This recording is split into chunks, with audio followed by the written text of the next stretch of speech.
सर्वेभ्यो नमो नमः। मित्रों, आप सभी का संस्कृत जिज्ञासा चैनल में स्वागत है। हम बात कर रहे हैं संस्कृत सेट परीक्षा की, जिससे संबंधित प्रश्न पत्र को हम हल कर रहे हैं, जिसके दो भागों में हमने अभी तक 20 प्रश्नों को देखा है। आज के इस तृतीय भाग में अन्य 10 प्रश्नों को इस भाग में देखेंगे।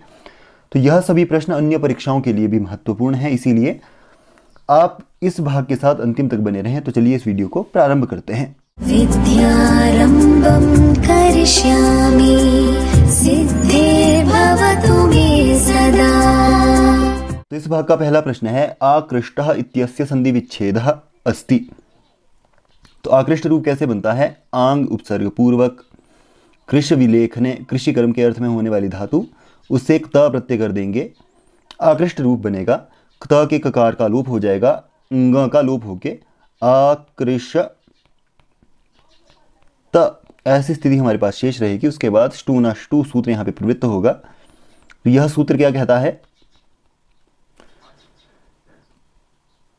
कि शकार टवर्ग आदेश हो। कब आदेश हो? किसके स्थान पे आदेश हो? सकार टवर्ग के स्थान पे आदेश हो। कब आदेश हो? जब शकार टवर्ग के साथ इनका योग बने। तो यहाँ पे शकार अंत में है, उसके बाद तकार है, शकार के साथ तकार का योग बन रहा है, इसीलिए इस तकार के स्थान पे टकार हो जाएगा आकृष्ट। ऐसा बनने के बाद स्वादिकार्य करेंगे, आकृष्ट रूप जाके बन जाएगा। तो आकृष्ट त का त मात्र शेष, ए इसका सही उत्तर हो जाएगा। अगला प्रश्न है, इदम शुद्धम अस्ति। तो इन चार ऑप्शनों में देखें तो यहाँ पे हल संधि प्रकरण के अनुस्वार संधि को पूछा गया है। तो इससे संबंधित सूत्र क्या है? मोनुस्वारः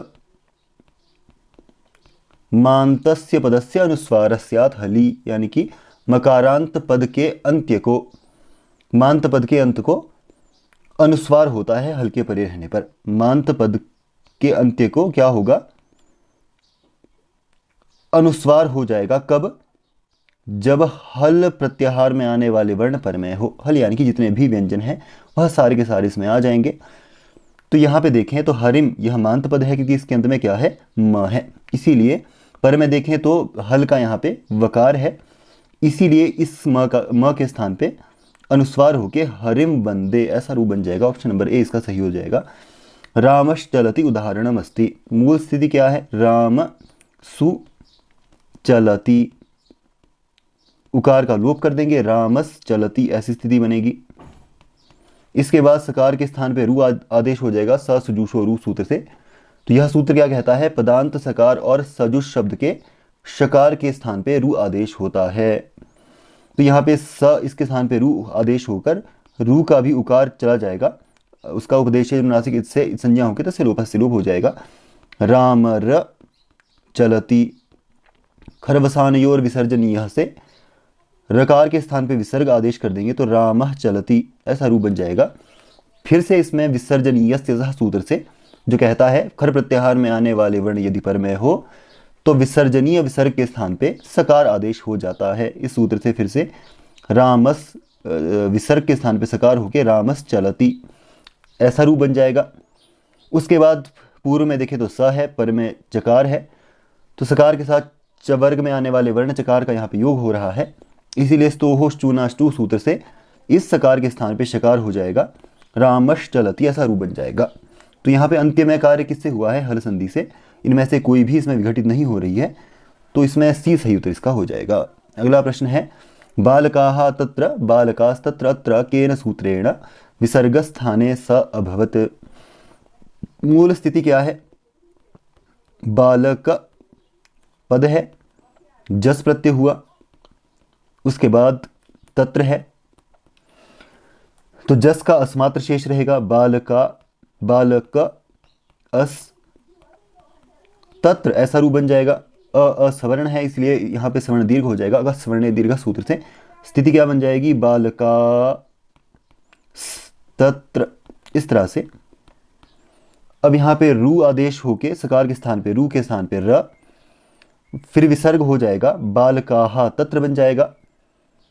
उसके बाद जो मैंने पहले सूत्र कहा था विसर्जनीयस्य सह, इस सूत्र से क्या हो जाएगा? यानी कि यदि खर वर्ण परे हो तो विसर्जनीय विसर्ग के स्थान पे सकार आदेश हो जाएगा। तो बालकाः तत्र जो वह इस सकार के स्थान पे रू करके हमने खरवसानी और विसर्जनीय से विसर्गे की थी, उसके स्थान पे फिर से सकार हो जाएगा, बालकास्तत्र रूप बन जाएगा। कौन से सूत्र से? विसर्जनीय से सह, इस सूत्र से। अगला प्रश्न है अनुनासिक व्यंजन संदेह सूत्रमस्ति। तो व्यंजन संधि यानी कि हल संधि, हल संधि में बहुत सारे अवान्तर भेद हैं। श्चुत्व, ष्टुत्व, जशत्व, अनुनासिक, पूर्व सवर्ण, चरत्व, छत्व, अनुस्वार पर सवर्ण, कुकुटुकागम, धुट्टागम, गमुटागम इत्यादि बहुत सारे उसके अंतर विभाग हैं। उनमें से एक है अनुनासिक संधि।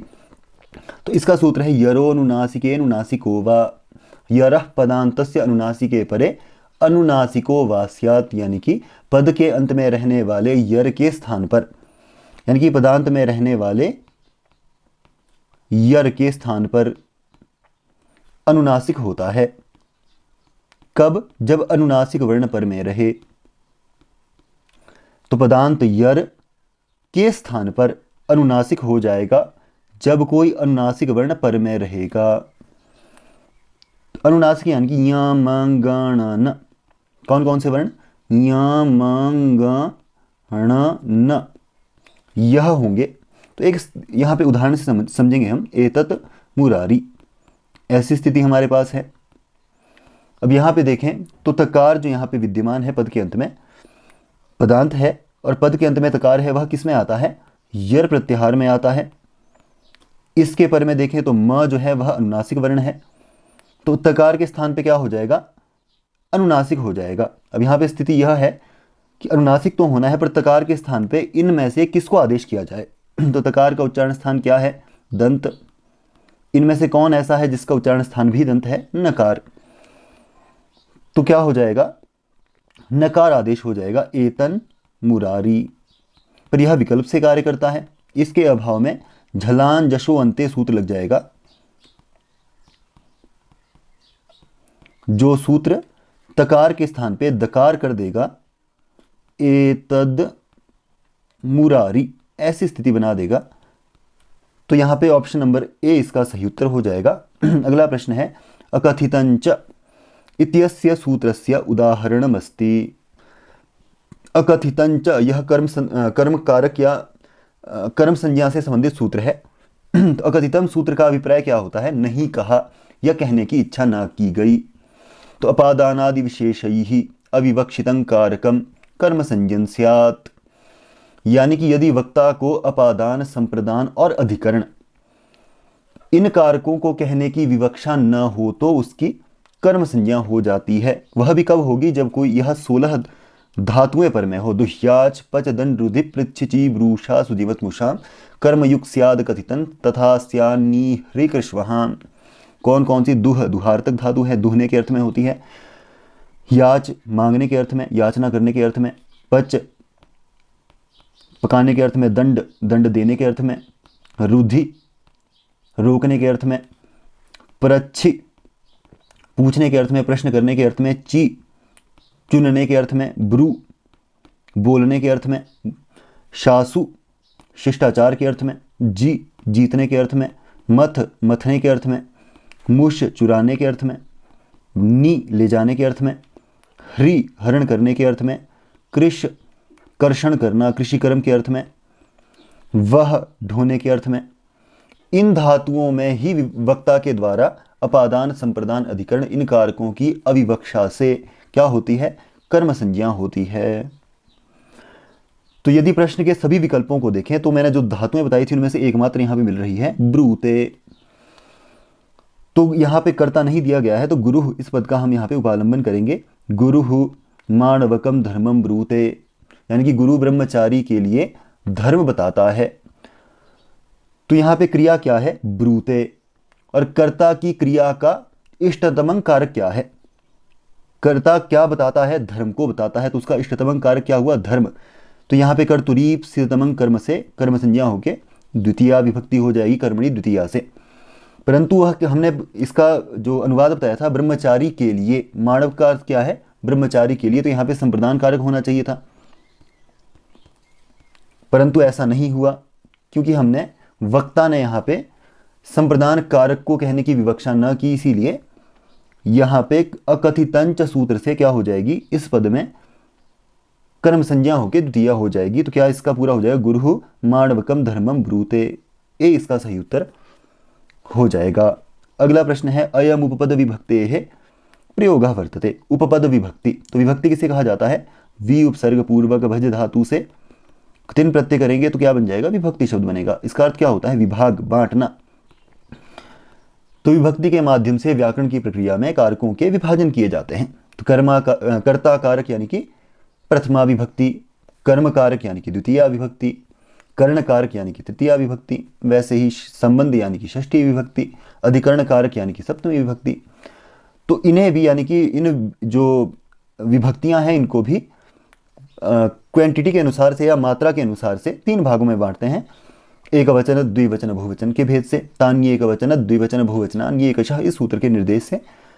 तो यह जो प्रथमा आदि विभक्तियां हैं इनसे कारकों का निर्देश मिलता ही है। साथ ही साथ यह विभक्तियां वाक्य में, किसी वाक्य में प्रति, अंतरा, रीते, साकम, सार्धम, इन निपातों के योग को भी बताती है। और ये विभक्तियां नमः, स्वस्ति, स्वाहा, स्वधा, अलम, ऋते आदि अवयवों के योग से भी व्यवहृत होती है। तो ऐसी दशा में इन्हें क्या कहते हैं? उपपद विभक्ति कहते हैं। यदि हम सभी विभक्तियों को देखें तो इनमें से सहित यह क्या है? विशेषण है। पृथक यहाँ पे मात्र एक ऐसा है जो अव्यय है। अव्यय किसे कहा जाता है? अव्यय कहा जाता है सदृशम त्रिषु लिंगेषु सर्वासु च विभक्तिषु वचनेषु च सर्वेषु यन्नव्येति तदव्ययम्। यानी कि जो तीनों लिंगों में, विभक्तियों में, सभी वचनों में समान रहते हैं उन्हें क्या कहा जाता है? अव्यय कहा जाता है। तो पृथक पद यहाँ पे उसका कोई लिंग नहीं है, किसी वचन में नहीं है, कोई विभक्ति नहीं इसकी होती। इसी तरह च, अपि, वा, तद, यद, यदा, कुत्र, कदा, तत्र, सर्वत्र, अन्यत्र, यह सब भी अव्यय ही कहलाते हैं।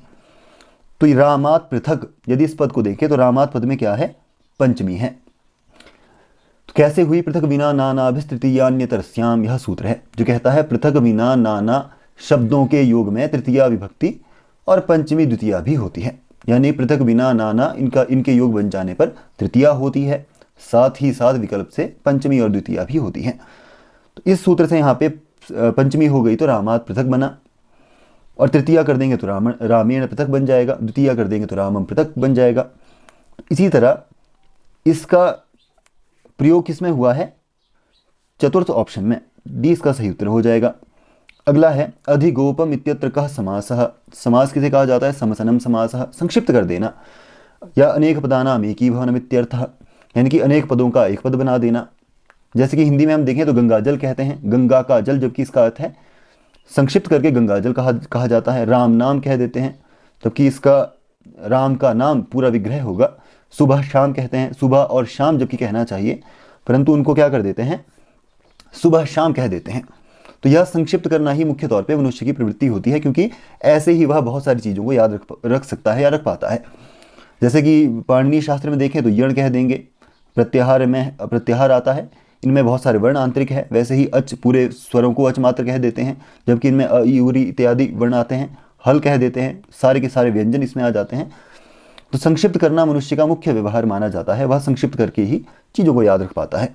मुख्य तौर पे 4 समास के भेद मिलते हैं, अव्ययी भाव, तत्पुरुष, बहुव्रीहि और द्वंद्व। परंतु यह माने हैं वैयाकरण सिद्धांत कौमुदीकार ने, लघु सिद्धांत कौमुदीकार ने केवल समास को अलग किया है। केवल समास, अव्ययी भाव, तत्पुरुष, बहुव्रीहि और द्वंद्व, यह 5 उन्होंने माने हैं। केवल समास क्या है? तो विशेष संज्ञा विनिर्मुक्तः केवल समासः, किसी भी विशेष संज्ञा से मुक्त हो तो वहाँ पे केवल समास होता है। जैसे कि भूतपूर्वः वागर्था विव। वैसे ही अव्ययी भाव द्वितीय है, प्रायेण पूर्व पदार्थ प्रधानो अव्ययी भावः, यानी कि जिसमें प्रायशः पूर्व पद की प्रधानता हो या पूर्व पद से ही अर्थ का ज्ञापन हो, वह अव्ययी भाव समास कहलाता है। वैसे ही प्रायेणोत्तर पदार्थ प्रधानस् तत्पुरुषस् तृतीयः, यानी कि जहाँ पर या जिसमें उत्तर पद का प्रधान हो या उत्तर पद से ही अर्थ ज्ञापन हो, वह तत्पुरुष समास कहलाता है। तत्पुरुष के बहुत सारे भेद हैं। तत्पुरुष का भेद कर्मधारय है, कर्मधारय का भेद द्विगु समास है। प्रायेणान्य पदार्थ प्रधानो बहुव्रीहि, जिस समास में न पूर्व पद प्रधान हो न पद प्रधान हो, बल्कि कोई अन्य ही पद की प्रधानता हो, वहाँ पे बहुव्रीहि समास होता है। जैसे कि पीतानि अंबराणि यस्य सः पीतांबरः, पीत अंबर हो जिसके वह पीतांबर है। या पीले कपड़े वाला कोई अन्य व्यक्ति हुआ, यानी कि विष्णु। तो इसी तरह प्रायेणोभय पदार्थ प्रधान द्वंद्व, जहाँ पे दोनों पद, पूर्व पद और पर पद दोनों ही प्रधान हो, वहाँ पे द्वंद्व समास हो जाता है। जैसे कि रामश्च लक्ष्मणश्च राम लक्ष्मणौ, दो प्रकार का है, इतरेतर योग द्वंद्व और समाहार द्वंद्व। अब अधिगोपम, तो जहाँ पे मुख्य तौर पे पूर्व में कोई ना कोई उपसर्ग सुनाई दे, वहाँ पे हम देखते हैं कि अव्ययी भाव समास ही हुआ करता है।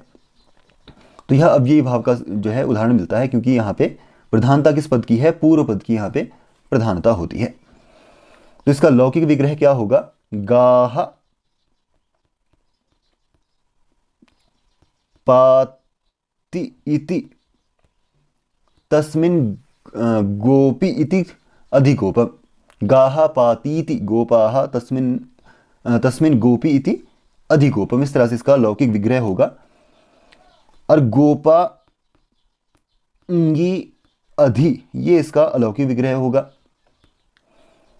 तो ऐसी स्थिति में अव्यम विभक्ति स्मीप समृद्धि वृद्ध्यर्था भावात्यया संप्रति शब्द प्रादुर्भाव पश्चात यथानुपूर्व योग पद्य सादृश्य संपत्ति साकल्यान्त वचनेषु, इससे क्या हो जाएगा, इसका समास हो जाएगा, इंगी का लोप हो जाएगा, सुबो धातु प्रातिपदिकयोः, अधि की यहाँ पे उपसर्जन संज्ञा हो जाएगी, प्रथमा निर्दिष्टम समास उपसर्जनम, इस सूत्र से।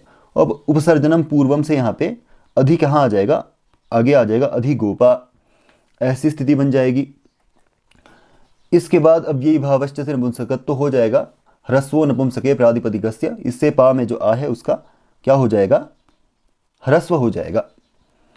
और उसके बाद स्वादि कार्य करने पर अम आ जाएगा और क्या बन जाएगा, अधिगोपम, ऐसा रूप बन जाएगा अब ये भाव समास में। अगला प्रश्न है, लघु सिद्धांत कौमुदीकार सम्मते समासः कतिधा वर्तते। 5 मैंने पहले भी बताया था। तो लघु सिद्धांत कौमुदीकार कौन है, वरदराज है। और वरदराज किसके शिष्य थे, भट्टोजी दीक्षित के शिष्य थे। यह आपसे पूछा जाता है। तो दोनों में बहुत सारी समानता है, वैयाकरण सिद्धांत कौमुदी और लघु सिद्धांत कौमुदी में, परंतु कुछ कुछ अंतर भी है। जैसे कि अभ्यंतर प्रयत्न देखें तो वैयाकरण सिद्धांत कौमुदी में कितने माने गए हैं, 4 माने गए हैं, स्पृष्ट, ईश स्पृष्ट, विवृत और समृत, यह 4 ही उन्होंने माने हैं वैयाकरण सिद्धांत कौमुदीकार ने। परंतु लघु सिद्धांत कौमुदीकार ने कितने माने हैं, 5 माने हैं, स्पृष्ट, ईश स्पृष्ट, ईषद, विवृत, विवृत और समृत, इन भेदों से। वैसे ही समास देखें तो भट्टोजी दीक्षित या वैयाकरण सिद्धांत कौमुदी में 5 नहीं माने हैं, 4 माने हैं। उन्होंने केवल समास को नहीं माना है, परंतु लघु सिद्धांत कौमुदीकार ने 5 माने हैं। केवल, अव्ययी भाव, तत्पुरुष, बहुव्रीहि और द्वंद्व। तत्पुरुष का भेद कर्मधार्य है, कर्मधार्य का भेद द्विगुण नय, यह सभी इसके भेद मिलते हैं। तो पंचधा सही उत्तर इसका हो जाएगा। अगला प्रश्न है, अक्षशौंडः अस्य अलौकिक विग्रह वाक्यम भवति। तो यह तत्पुरुष समास का उदाहरण है। तो प्रायेण उत्तर पद प्रधानः तत्पुरुषः, तो जहाँ पे उत्तर पद से ही अर्थ ज्ञापन हो या जहाँ पे उत्तर पद प्रधान हो वहाँ तत्पुरुष समास होता है। तो इसके बहुत सारे भाग मिलते हैं, 7 मुख्य इसके भाग हैं। पहला है सामान्य तत्पुरुष, इसमें प्रथमा को छोड़कर शेष विभक्तियों का प्रयोग होता है पूर्व पद में। जैसे कि द्वितीया तत्पुरुष कृष्णन श्रितः कृष्णश्रितः, तृतीया तत्पुरुष धान्येन अर्थः धान्यार्थः, चतुर्थी तत्पुरुष जैसे यूपाय दारु यूपदारु, पंचमी तत्पुरुष चोरभयम चोराद्भयम, षष्ठी तत्पुरुष जैसे कि राज्ञः पुरुषः राजपुरुषः, सप्तमी तत्पुरुष जैसे कि अक्षेषु शौंडः अक्षशौंडः। अन्य जैसे अन्य भी इसके बहुत सारे उदाहरण हैं। तत्पुरुष के अन्य कौन कौन से विभाग हैं, पहला तो था सामान्य तत्पुरुष और अन्य है नय तत्पुरुष, दूसरा है कर्मधारय, द्विगु, प्रादि, गति और उपपद समास, यह सभी इसके अन्य विभाग आते हैं। तो सामान्य तौर पे एक इसका उदाहरण आता है सप्तमी तत्पुरुष, इसका उदाहरण मिलता है अक्षेषु शौंडः अक्षशौंडः। तो यह इसका क्या हो जाएगा, लौकिक विग्रह हो जाएगा। और अलौकिक विग्रह क्या हो जाएगा, अक्षसुप शौंडसु, तो बी इसका सही उत्तर हो जाएगा। इसके बाद सप्तमी शौंडई से यहाँ पे समास हो जाएगा और कृत तद्धित समासाश्च से प्रातिपदिक संज्ञा होकर स्पो धातु प्रातिपदिक यो से सुपो का लुप हो जाएगा। अक्ष शौंड हमारे पास शेष रहेगा, सुविभक्ति करेंगे, उसके बाद ऋतु इत्यादि कार्य करने पर अक्ष शौंड रूप बनता है। तो बी इसका सही उत्तर आपका हो जाएगा। तो आज के भाग में इतना ही। उम्मीद करता हूँ आपको हमारी यह वीडियो पसंद आई होगी, और यदि वीडियो पसंद आई है तो वीडियो को लाइक करें, मित्रों के साथ शेयर करें। चैनल यदि आपको इंपॉर्टेंट लगता है तो उसको सब्सक्राइब करें। और यदि आप हमारे अन्य प्लेटफॉर्म्स में भी हमारे साथ जुड़ना चाहते हैं तो हमने अपने चैनल के साथ बहुत सारे लिंकों को अटैच किया है, आप उसमें जाके अन्य प्लेटफॉर्म्स पे जुड़ सकते हैं। मिलते हैं अगले भाग में, तब तक के लिए धन्यवाद।